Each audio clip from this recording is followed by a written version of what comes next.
Hi, Brilliant Souls. It's Anya here with Brilliance Healing Studio. So, my loves, you know my book, Architects of Galaxies, is out and available on Amazon, Indigo Chapters, Kindle, and soon to be coming Audible. I'll let you know when it's out. So, my loves, I am going to read chapter by chapter and to help you connect with the wisdom of the book. And if you have any questions, go ahead, put them in the comments below. All right, how's that sound? So let's begin the adventure. Architects of Galaxies. Chapter 1, the beginning of the journey. And each chapter begins with a sacred geometry, love. So take a look if you could see it here. There we go.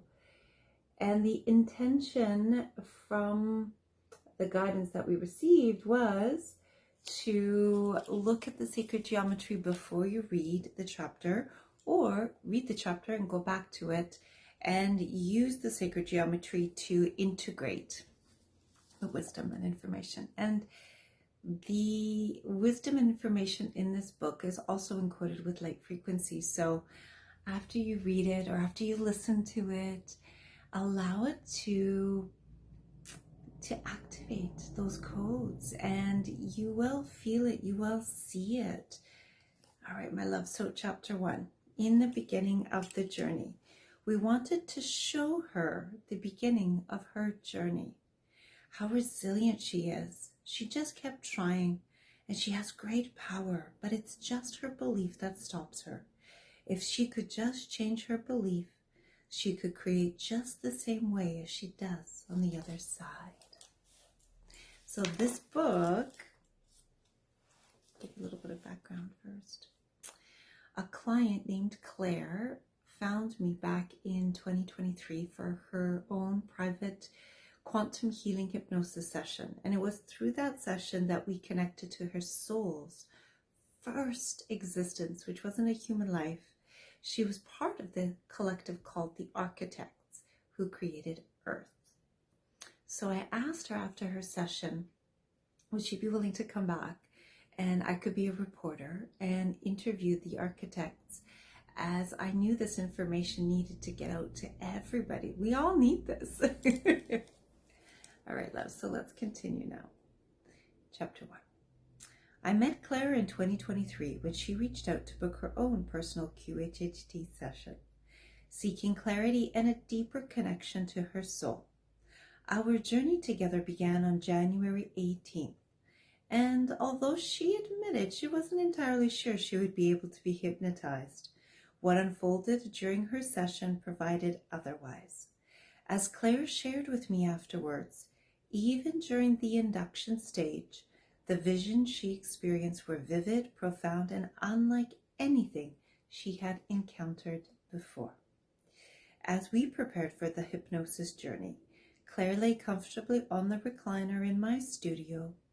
Her breathing slowed down, and she eased into a deeply relaxed, receptive state.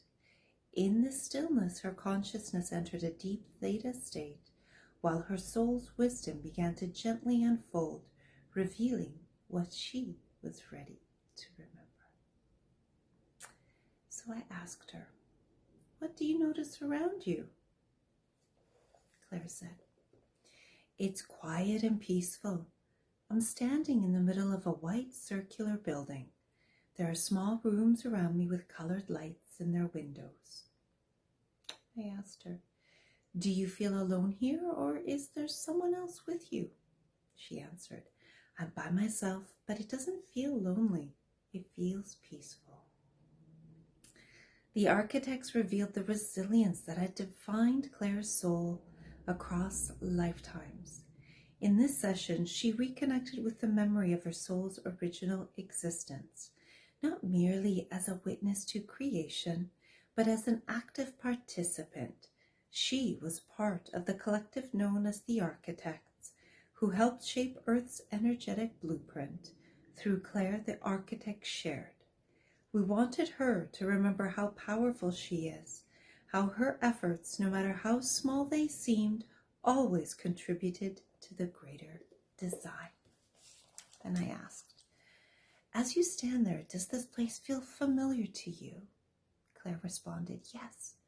It feels like a space for healing. My soul recognizes it. There's a sense of peace here, like I've returned to something meaningful. I asked, tell me about this space for healing. It feels intentional, like it was created to help souls realign. There's a green light above me, and it's washing over me like a shower. So I asked, what does the green light represent? Claire said, it's healing. It's filling an empty space in my chest. The green light symbolized renewal and the restoration of balance within Claire's heart. It flowed with an intelligence of its own, gently yet profoundly into the places that had long been forgotten or held in silence. Then I asked, as the green light fills your heart, how does it feel? Claire responded, it's warm, gentle, like a soft wave moving through me. It's not forcing anything, it's just reminding me. It's as if my heart has been waiting for this. Then I asked, what is it reminding you of? Claire said, that I'm not broken, that the emptiness wasn't who I am. It was just a space waiting to be filled with love again. The green light is helping me remember that. And I asked, does this feel complete? Claire said, it's still working, but I trust it. It knows exactly where to go. I feel lighter, like something heavy is lifting. The green light was not only a symbol of healing, but as a frequency of unconditional love, designed to reach the heart without resistance. It wasn't there to fix, it was there to help her remember the wholeness that had always been within her. Then I asked, take a look around, where are you? Claire said, it's the place between lives. And I asked her, what does that look like? She said, it's vast, open, there's no ground, but I'm not falling, I'm just held. Everything around me is light, but not bright like the sun. It's soft, silver, gold, and a little violet. It feels like home. And I asked, what does it feel like to be there? Claire said, peaceful, clear, there's no pressure, no time, just knowing. I feel free, like I remember everything, but it's not overwhelming, it's all gentle. So Claire was describing what many spiritual traditions refer to as the soul's resting space, a realm of integration, guidance, and preparation. The place between lives is not an empty void, but a living field of intelligence where souls review their journeys, reconnect with their greater essence, and prepare for what comes next. Then Claire said, it's like everything makes sense here. I can see patterns, the reasons behind the pain, the purpose behind the lessons. There's no judgment, just truth and love. So I asked, let's find out what you look like here. Look down at your feet and describe them to me. And Claire said, I have bare feet and I'm wiggling my toes. And as she said that, she smiled softly and a sense of lightness was in her voice. So I asked, do you feel young or old? And she said, no age. I asked, male or female? And she said, I feel male. And I asked, healthy or unhealthy? And she said, very healthy, strong. So I said, wonderful. With your awareness now on your body, describe it to me. What are you wearing? And Claire said, I'm tall, wearing a white robe. It's flowing, almost glowing. There are gold bands around my wrists and arms. The fabric feels like silk, but more luminous, almost like light woven into fabric. And I asked, are you wearing any jewelry or ornamentation? And Claire said, yes. I have a bracelet on my left wrist. And I asked her, tell me about this bracelet. Clara said, it's gold, thick, and it has carvings like symbols, like hieroglyphics, but not from any place I've seen on earth. So I asked, do those symbols mean anything to you? And she said, yes, it's my story, my journey, instructions in a way from my life path. And I asked, what do those instructions say? And Clara said, I can't read them right now. The bracelet is hot, almost burning. That means I'm not meant to see them now.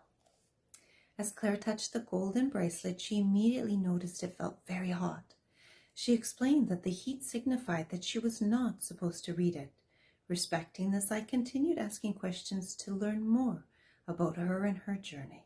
So I asked, we honor that. What is your name in this place? And she said, they call me the Architect. At this point, Claire turned to see a group of souls behind her, souls dressed in the same robes. And Claire said, there are others here, a group. They're dressed like me in robes with gold bands. We're a team. As she described a sense of soul recognition, these weren't strangers. They were part of her soul family. Together, they had worked in harmony to construct vast healing structures, pyramids, temples, energy centers, each encoded with frequency and intention to support Earth's evolution. Then Claire said, we created with love. Each structure was designed to awaken something in people who found them. They weren't just buildings, they were living memories. And then I asked, which memory feels most important to reconnect with right now? And Claire said, the pyramid. I gently guided Claire forward to a significant moment in that lifetime. A pivotal day, one that held meaning, one her soul has marked as important. So I said, you're moving forward now. You've left the current scene and arrived at an important day, a day when something important is happening, and we're there now. Tell me what's happening. What do you see? And Claire said, I'm in the desert. There's a pyramid in front of me. It's beautiful, and I'm proud of it. I feel like I designed it. The pyramids that Clara saw were not those in Egypt, but smaller structures with narrower bases and more pointed tops. It was revealed some months later that the pyramids more closely resembled those found in Sudan from the kingdom of Kush, and specifically the pyramids of Meroe, although in her vision they were taller and grander. At this time, she struggled with the significance of these structures that loomed in front of her and her deep connection to them. As she stared at them filled with wonder, she became aware that she was not on the earthly plane. These were not the pyramids of Giza, or in fact any pyramid on earth, but on a plane far beyond the imagination of earthbound souls.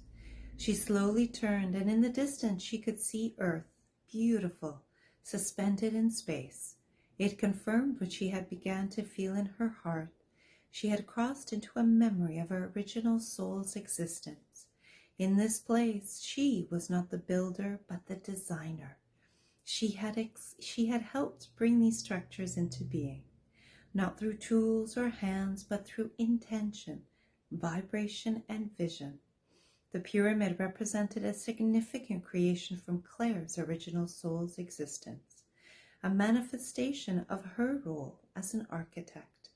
Her sense of pride was compelled with frustration, a longing for others to understand and utilize the gifts she had helped bring into the world. So then I asked, what was your role in helping to create this pyramid? And Claire said, I received the blueprints through my heart. It's where all knowledge comes from, but I feel frustrated because people don't know how to use what we created. And then I asked, what happens when people don't know how to properly use these creations? And Claire said, it feels like a waste. These places are built to heal and connect, but the knowledge is lost. And I asked, how does that make you feel? And she said, frustrated, sad. I want to help them to see what's possible. This frustration stemmed from a deep desire to help and heal, Claire's experience as an architect revealed something powerful. The responsibility of the creator does not end with the act of creation. There is also a sacred duty to guide, to teach, to illuminate the way so that others may receive the intended medicine.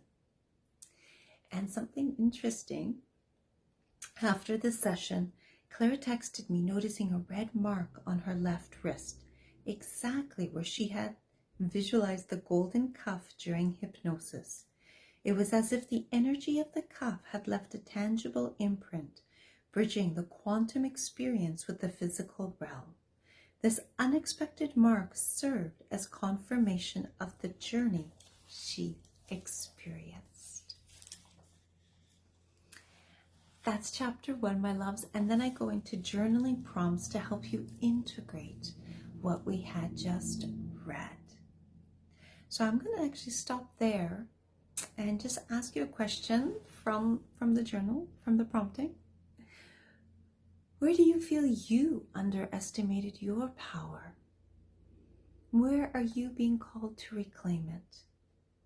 In what ways have you already contributed to the greater design?